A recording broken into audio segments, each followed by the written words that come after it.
My fiance came out as a lesbian and told me that everything we shared together was a lie. Now everyone is telling her how strong and brave she is while no one cares about me. My ex, who I'll call Dana, and I had been together for 7 years, and I thought that she was bi from the beginning.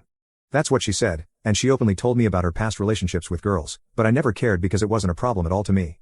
We never had any big fights or arguments, just small things, and we always sorted out everything. So, after 7 years of our relationship, I decided that it was the right moment to ask the big question because we were deeply in love, financially stable, and already living together. I prepared everything to make it as romantic and unique as I could, and when I finally asked her, she hesitated but then said yes. That's when the problem started, because I didn't understand why there was hesitation. When I asked her, she only replied that she was nervous, and I didn't press any further because after all, she did say yes. When it came to telling our family, it was basically only her family because I lost both my parents when I was 20 and my little sister when she was 17. We told this to her parents and our friends, but even here, some things were off because her parents were faking happiness, and I didn't understand why, while our friends were super happy and were already suggesting ideas for our wedding. 4 months passed, and we were planning our wedding when the day arrived. I came back home from work, and she was waiting for me with her bags ready. I asked her what was going on. She told me, "Listen, I know this is going to be hard for you, but I'm not bi, I'm a lesbian. My parents have known this for 2 years, which is why they weren't happy and were faking it. Please, I beg you, don't make this difficult. Just let me leave. Don't cry, don't beg me, and don't scream. Let's handle things like adults." Then she drove away. I stood there on my feet for about an hour in shock because I couldn't believe it. We went from planning our wedding to Dana coming out as a heartless and cold girl that I couldn't recognize. The worst thing is that 3 months have passed since that day, and literally no one has ever texted me or called me to ask how I was, if I was fine, or if I needed something. Not her parents, not her, since she also blocked me that day, and not even our friends. No one gives a damn about me at all. In these 3 months, I've been hospitalized 3 times because I lost extreme weight and have insomnia. I just work and come home, nothing else. While everyone is praising her for coming out, applauding her for finally realizing she was a lesbian, and celebrating her courage to be herself after years of struggling to find her true identity. Right now, I'm not even capable of being mad, I'm just in disbelief about what happened, how fast it all happened, and that no one gives a damn about me because her coming out is considered more important than her ex. Screw them all. Edit. I hope to come here again in a few months and read all this again and believe you, but right now I can't. You all seem like good people and sincere, but believe me, as much as I want to trust you, I simply can't right now. Nevertheless, I want to thank you all anyway. I'm not okay, and the 3 times I was hospitalized, I tried to unalive myself, but I'm not even good at doing that. For 3 months, I've been thinking over and over again if I was the problem, what I could do better, what I did wrong, but nothing changes.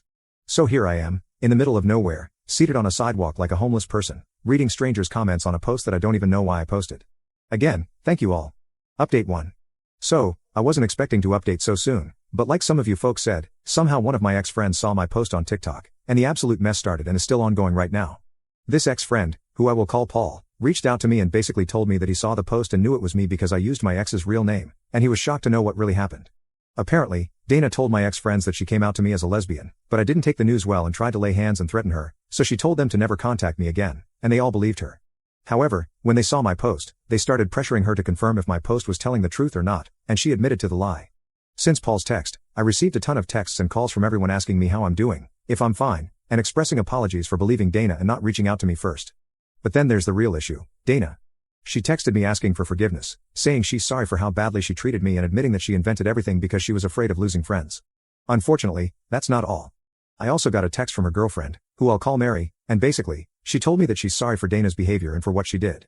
Here's the issue, she knew Dana for a year, but Dana never told her about me and always talked to her about me as a roommate, so she's considering leaving Dana.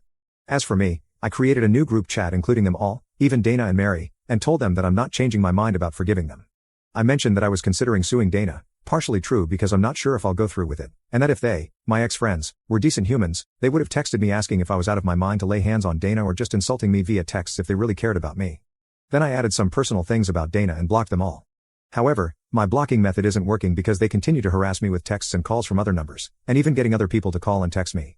Crazy stuff is happening, and I still can't believe this mess because I keep thinking it's all a nightmare and I need to wake up. Unfortunately, it's all true. Then, the other thing is that I finally saw a therapist today, and I don't like to admit it, but I cried a lot.